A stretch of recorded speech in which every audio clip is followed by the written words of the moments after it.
जय श्री कृष्णा।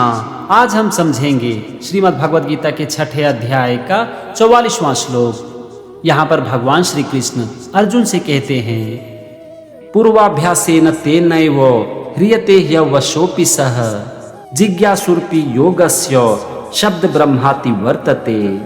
तो चलो सबसे पहले हम इस श्लोक के एक एक शब्द का मतलब समझते हैं। और यहाँ पर सबसे पहला शब्द है पूर्वाभ्यासेन, और इसका मतलब होता है पहले के अभ्यास से। फिर है तेनैव, इसमें दो शब्द है, तेन और एव। तेन का मतलब होता है उस, और एव मतलब ही। इसके बाद है ह्रियते, और इसका मतलब होता है आकर्षित हो जाता है। इसके बाद है ह्यवशोऽपि, इसमें तीन शब्द है, ही, अवशः और अपि। ही का मतलब होता है निसंदेह, अवशः मतलब पराधीन हुआ, और अपि मतलब भी। यहाँ पर पराधीन का मतलब है अपने इंद्रियों के वश में आना। फिर है सह, और सह मतलब वह। यहाँ पर वह का मतलब है श्रीमान पुरुष के घर में जन्म लेने वाला योग भ्रष्ट पुरुष। ऐसे लोगों के बारे में 41वें श्लोक में बताया गया है। तो यहाँ पर पहले वाक्य का मतलब हो गया, वह श्रीमानों के घर में जन्म लेने वाला योग भ्रष्ट पुरुष पराधीन होते हुए भी उस पहले के अभ्यास से ही निसंदेह आकर्षित हो जाता है। भगवान यहाँ पर कह रहे हैं कि श्रीमानों के घर में जन्म लेने वाला योग भ्रष्ट पुरुष अपने इंद्रियों के वश में होते हुए भी अपने पुनर्जन्म के अभ्यास के कारण भगवान की ओर आकर्षित हो जाते हैं। मतलब कि अपने पुनर्जन्म के कर्म के कारण उनका ध्यान भगवान में लग जाता है, परमात्मा में लग जाता है। अब हम आते हैं दूसरे वाक्य पर, और यहाँ पर सबसे पहला शब्द है जिज्ञासुरपि। इसमें दो शब्द है, जिज्ञासु और अपि। जिज्ञासु का मतलब होता है जिज्ञासु मतलब कि जिसके मन में जानने की इच्छा होती है, और अपि मतलब भी। फिर है योगस्य, और इसका मतलब है योग का। और अंतिम शब्द है शब्द ब्रह्माति वर्तते। इसमें दो शब्द है, शब्द ब्रह्म और अति वर्तते।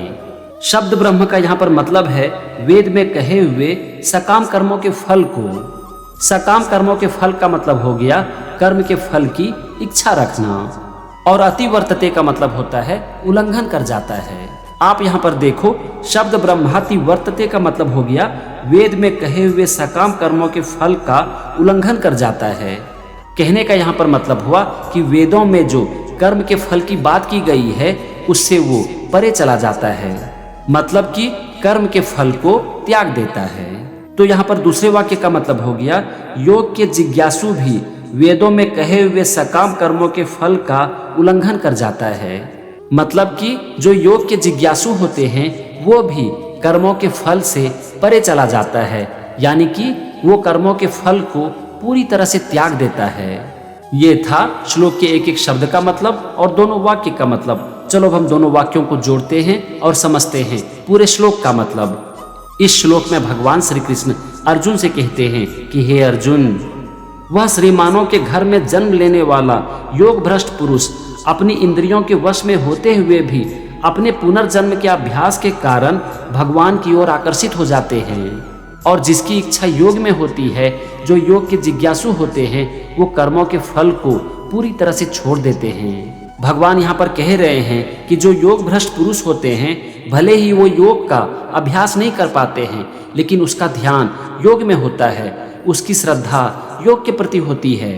और ऐसे लोगों का अगला जन्म अमीर लोगों के घर में होता है। ऐसे लोग अपने इंद्रियों के वश में होते हुए भी अपने पुनर्जन्म के कारण भगवान की ओर आकर्षित हो जाते हैं। ये लोग योग के जिज्ञासु होते हैं और इसीलिए वो कर्मों के फल को पूरी तरह से छोड़ देते हैं। ये था 6ठे अध्याय का 44वां श्लोक। अगले एपिसोड में हम समझेंगे इसी अध्याय के 45वें श्लोक को।